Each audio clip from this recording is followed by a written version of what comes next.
جتنی جلدی ہو سکے مجھے حسین کے سفیر کا سر بھیجے۔ یہ ملعون ابن زیاد بصرہ کا گورنر، بصرہ کا حاکم تھا۔ اس نے فوراً وقتی چارج لیا، یہ کوفہ پہنچا رات کی تاریکی میں۔ اس نے پہنچ کے اپنے مخبروں کے ذریعے سے کوفے کے حالات کا مطالعہ کیا۔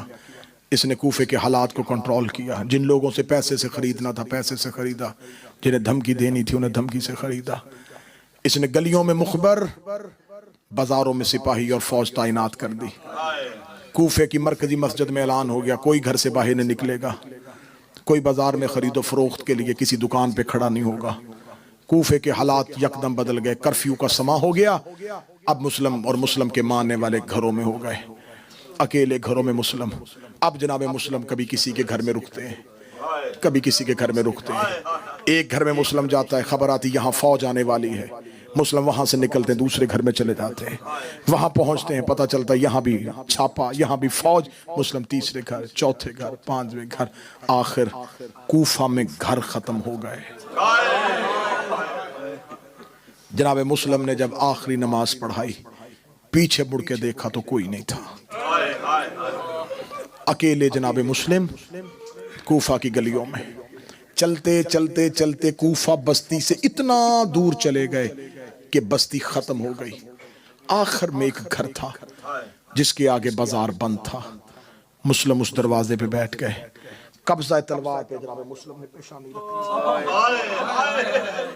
3 راتوں سے مسلسل میرے مولا سوئے نہیں تھے، ہونٹوں پہ پیاس، بھوک کے آثار، کوفے پہ کی بے وفاؤں کا جگر پہ دکھ۔ مسلم کا قبضہ تلوار پہ سر تھا، امامہ کھلا ہوا تھا۔ مغرب کا وقت آ رہا تھا، سورج غروب ہو رہا تھا۔ اس گھر کی مالکہ دروازے پہ آئی، دروازے پہ کسی مسافر کو مسافر میرا دروازہ چھوڑ، کیوں بیٹھا میرے دروازے پہ؟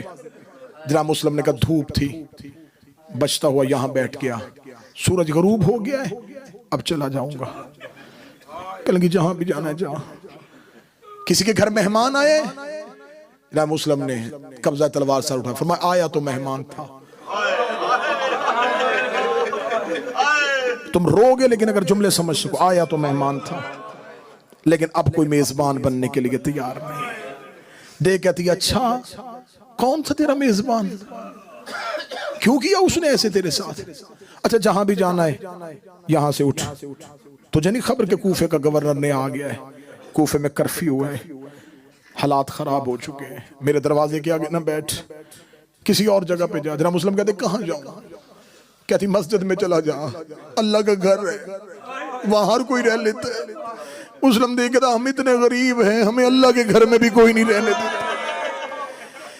کہتی کوئی کسی کو اللہ کے گھر میں رہنے سے کیسے روک سکتا ہے؟ جناب مسلم نے تلوار اٹھائی، نیام پہ رکھی، اپنی اباپ نے کاندھے پہ رکھ کے کہا تو کہتی اللہ کے گھر میں کوئی نہیں رہنے دیتا، ہم اتنے غریب ہیں، ہمیں ہمارے گھر میں کوئی نہیں رہنے دیتا، ہمیں ہمارے وطن سے نکالا گیا۔ اتنا کہہ کے مسلم جانے لگے، دیکھنے لگی مسافر کوفے کے حالات بہتر ہوتے میں ضرور تجھے اپنا مہمان رکھ لیتی، لیکن کوفے کے حالات بہتر نہیں ہے۔ جناب مسلم نے گلی کا مڑ کے کہتے میں تیری جنت کا ضامن ہوں، زہرا کی اولاد کا اپنا مقدر، زہرا کی اولاد کا نام آنا تھا۔ ننگے پاؤں مسلم کے پیچھے چلی، پیچھے چل کے کہتی اتنا بتا دے تو نے جس کا نام لیا اسے جانتا ہے؟